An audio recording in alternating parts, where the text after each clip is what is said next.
everybody and welcome back to On Point HQ. And last year I did a video all about my 15mm British Battalion for the game O Group, and I think I mentioned in that video that I would be doing an opposing German force. I just never thought it would take me 8 months to get around to doing it. I've been distracted by many things, but the good news is the battalion's finished. And I've really enjoyed working this one. This was a cracking project to work on. Still need to add 1 or 2 pieces, but I'm calling it finished at this point. As with the last video, big shout out to Alex from Storm of Steel. His O Group content has been a constant source of inspiration for me over the past sort of 10 months. So yeah, cheers Alex for that. Long may it continue. So what I thought I'd do is just a quick video and show you exactly what I've been painting, how it fits in, and how it's slightly different to the British Battalion that I built last year. So, as we're just to run over O Group. So O Group is battalion level wargaming, and you have your battalion, and then from there you add your different regimental and divisional supports, and you build your battalion that way. So that's what I've done with this in a similar manner that I do with my British. Now the German battalion, it's slightly different to the British in that it doesn't come with a dedicated mortar sort of platoon or mortar section.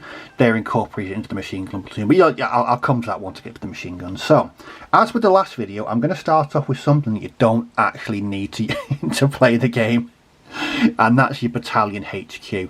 This is nothing more really than a sort of a fancy dice holder. So in there you will put your battalion orders. There's a D6. It's just a nice way of representing how many orders you have. But it always gives me a good opportunity to make something special like this. This is my battalion HQ. As you can see, we've got the 251 there. We've got an officer and some of his assistants, and it's not, like I said before, it's nothing but a big glorified dice holder. This was a lot of fun to work on. I know from our Facebook group and also just watching other people's videos, people are spending a lot of time in making really creative battalion HQs. So I thought I'd do this. I had a spare 251 hanging around, so why not? So that was the start of my German battalion for O Group. Now next up I'm going to move on to something again you don't need to you don't need to actually have to play the game, and that's these. So these are a couple of 105mm guns. So in game these are sort of off-table artillery fire missions, but I think it's good to have sort of, you know, things on the base of your table, just so you know how many you've got left. So this is all of these, apart from the machine gun teams, are all kits, plastic and some resin kits or resin crews from Battlefront, who make Flames of War, and their figures are ideal for O Group at this scale, and the plastics are wonderful. I'm not gonna lie, they're brilliant. So that's the first 105. And then we have the second as well. So again, I won't actually be putting these in combat on the table, but I think they'll be glorified markers. And again, they're a lot of fun to put together. Lovely plastic kits, and we get to go a bit over the top with the basing. So again, starting off with things I don't actually need. So up next is the core battalion. So this is 3 companies with company headquarters and a forward observation officer. So hopefully none of these will fall off this piece of cardboard. So let's have a look at these. So this is 3 companies, each of 9 bases, which equates to 3 platoons. Again, these are all Battlefront plastics, and the late war. So we're talking sort of 44, 45 onwards. So yeah, these were a lot of fun to paint. I'm not going to lie, these were really enjoyable to paint. So a quick look at the whole thing there. And at the back here we've got the individual company HQs, and on this side we've got a company HQ, and this chap here at the back is a forward observation officer. He needs to have a vehicle added. I'll do that at some point in the future. As you can see again with the British, what I did to break them up and to identify individual companies, I've used again, this was from Lindy Beige and his Crossfire videos, was I used different tufts, different colour tufts to denote different different companies. So you've got light green tufts there, dark green tufts there, and sort of a mixture of colours for that company there. And it's just a very, very easy way of distinguishing which platoon belongs to which company. So these are mounted on a two figures per base, 3 bases per platoon. It's very abstract O group, so they're not strictly one-to-one by any stretch of the imagination. But I've definitely got a real enjoyment out of painting 15mm figures over the past 4 weeks. There we go. Very proud of this company, this battalion rather. Again, these are all Battlefront plastics, and mighty fine figures they are as well. So that is the core. So from there you start to add your supports. So we're going to start off with the regimental supports. So for this you get a machine gun company, and so that's what we have here. So this is 3 bases of machine gun. Now these are actually metal Skytrex figures, these aren't plastic Battlefront. But very nice. I mean, people know that I'm not a fan of metal miniatures for the most part, but these were lovely to paint. They really were. Very, very nice figures. And with the machine gun, I think it's a machine gun company, you get an 80mm mortar platoon. Now again, mortars aren't really played on tabletop in O group, so I've not made them yet. I've built them, but I've not painted them yet. So again, they'll sit at the back of the table as more of a counter, a reminder to show how many mortar missions I've got. But that is the machine guns from the machine gun company. And next from Regimental, I decided to take some anti-tank. Now the first of these was these chaps on the ends. So we've got 2 Panzer Shrek teams here. These are plastic Battlefront figures. And so I've mounted these slightly differently to the regular infantry stands. There we go. So again, very abstract. But they are the 2 Panzer Shrek teams. Sticking with the Regimental anti-tank theme, I then added these. Now these are a couple of Pak 40 anti-tank guns.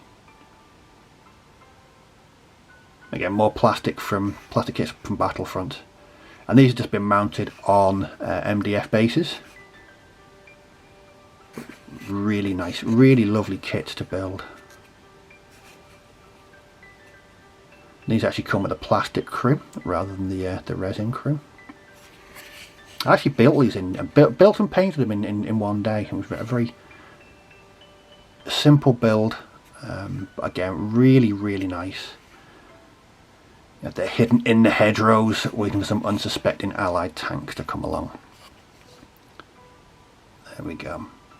So they're my Pak 40. So they're the last of sort of the regimental support. Then we move on to divisional supports.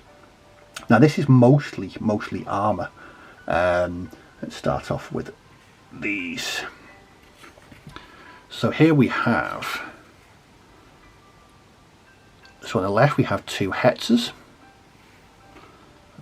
Iconic late war German vehicle there in the camouflage scheme. Again, these are all the figures moving forward are Battlefront plastics. So there on the right are the hetzers, and on the left here, well, on the left here, we have a couple of verbal vins. So these are flak, so anti-aircraft, but they can be used in a ground support capability as well. Very unique looking vehicle there. But again, these were really fun to paint. I'm not normally very comfortable in painting camouflage at any scale, but I seem to have done quite okay with these. So these are the divisional ones. So these are a couple of two verbal vins and also some hetzers. Okay, so what's next? Okay, up next we have not armour, but some more flak. Definitely anti-tank at the same time.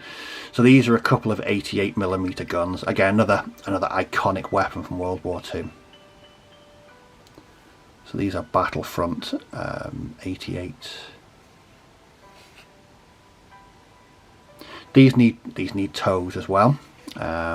As to the Pak 40s, I'll be sourcing a manufacturer. I'm not quite sure how I want to go with that, whether I want to do metal or plastic or 3D printed. I shall decide in the future when I come to add the toes and the relevant transports.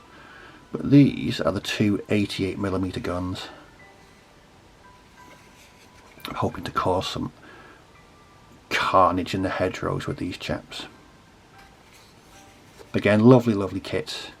These are the resin crew rather than the plastic ones, but yeah, really enjoyable to build, really enjoyable to paint. And again, another classic iconic unit. So sticking with the armour, let's have up next, we have more iconic vehicles from World War II. These are a couple of Stugs. Now what you'll notice, I've sort of converted these slightly in that I've bashed the shirts and up, so the side skirts here. I didn't like them looking sort of all uniform and sort of identical. So what I did was I cut them up slightly, so we've got that one there. So we've got a panel missing, one that's hanging off. We've got, one's been bent, there's bullet holes, there's shrapnel marks as impact. Some are just missing altogether. I do like to add that to even vehicles at this scale, and even though they're sort of I say an abstract scale for O group, I still do like adding one or two bits of detail on there. I'm really happy with the camouflage scheme on these as well. Again, Stugs, really iconic. So after the Stugs, we have a couple of Panzer IVs. These are long barrel Panzer IVs. Again, what I've done with the shirts is just damaged them. I've removed some of the panels and I've added some impact marks there, just using a pin vise. More Battlefront plastic. These kits go together so well. I was always impressed with these plastics, and the level of detail on them is phenomenal at this scale. So O group. So in O group, one tank represents two. So there's 4 Panzer IVs with this platoon. But again, really nice looking World War II tanks.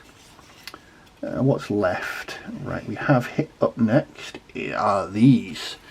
So these are a couple of Jagdpanzers. The size of the guns on those. They're going to ruin someone's day. But yeah, first time I've ever painted these at any scale. Again, lovely kits from Battlefront. Very happy with the camouflage scheme on these as well. And again, they went together really well. No issues with the construction. Painted up pretty quickly as well. And I do like them. They are really a rather nice looking unit. Like so. And last but not least, I can't even fit these on cardboard. I'll do these individually. I've got a couple of Tiger 2s, so some King Tigers. Size. These are the beastly kits. huge tanks. But as soon as I saw that I could include these in the battalion list, it was something that I wanted to do. I've never painted anything, again, no Tiger 2s at any scale, and the Battlefront ones are lovely, really nice. Again, I'm super happy with the camouflage on these.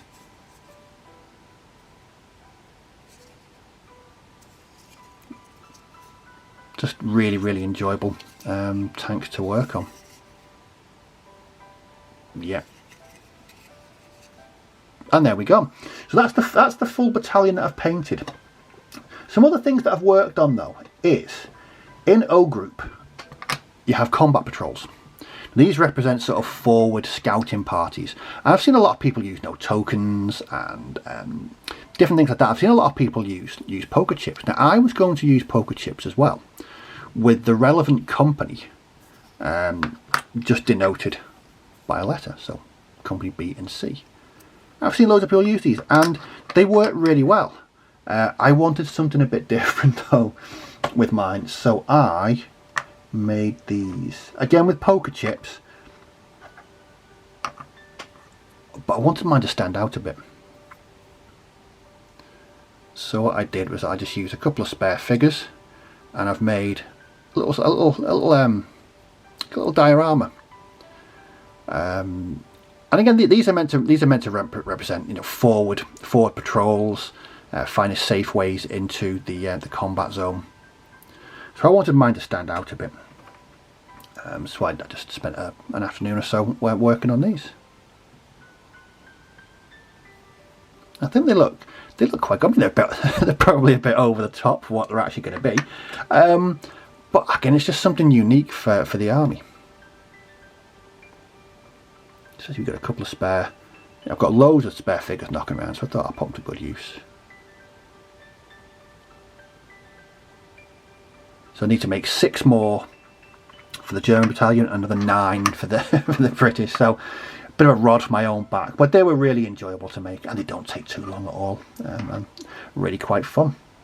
So there we have it, the fruits of my my labour over the past 4 weeks. It's a funny story. I actually started it last year, and then I thought I'd thrown it away. I couldn't find sort of the first few units that I'd painted, and I was fretting, and it took me 4 hours, but I found them eventually, and then that's really spurred me on to complete the rest of the battalion. So that's what I've done. That's what I've largely been painting for the most part over the past 4 weeks. And like I say, it's been really enjoyable. I have enjoyed painting these. Need to add the transports and a few other sundry vehicles, but apart from that, that is 2 fully completed battalions for O group, and I'm hoping to get a game in the very near future. Again, that big thanks to Alex from Storm of Steel for his content. It is inspirational. It's kept me going over the past 8 months to continue with my own O group work. So there we go. I hope you found the video interesting. If you've got any comments or questions about this or wargaming in general, just pop them down below and I'll certainly respond to all comments and questions. But as always, thanks for watching. Do take care. May your dice roll well, and I'll catch you all in the next video. So bye bye for now.